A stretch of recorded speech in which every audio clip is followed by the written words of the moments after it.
Welcome to the latest episode of this tech show. Today, we take a look at something truly remarkable, the marriage of Raspberry Pi silicon and Lego, the original building blocks for a new generation of makers. N/N You may already have built projects that have utilized Raspberry Pi and Lego bricks, or you may have heard of the Raspberry Pi Build Hat, an accessory allowing you to control motors and sensors with a single board computer.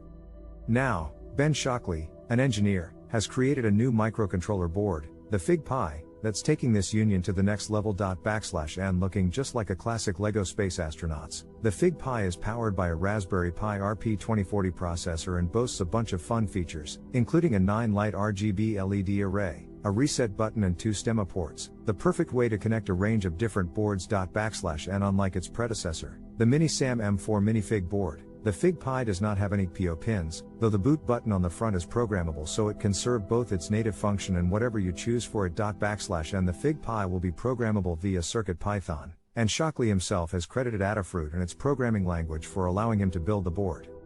CircuitPython allows you to do a range of activities, from controlling lights and motors to turning the board into a game controller. N There is still no official pricing or availability of the Fig Pi, however Shockley's previous board, the Mini SAM M4, sells for around $25 to $30 and comes in a range of colors, so the upcoming Fig Pi may well have a similar scheme and pricing. N So if you're a fan of Raspberry Pi, Lego and building things with your hands, keep an eye out for the Fig Pi and see what you can create with this incredible union of silicon and bricks.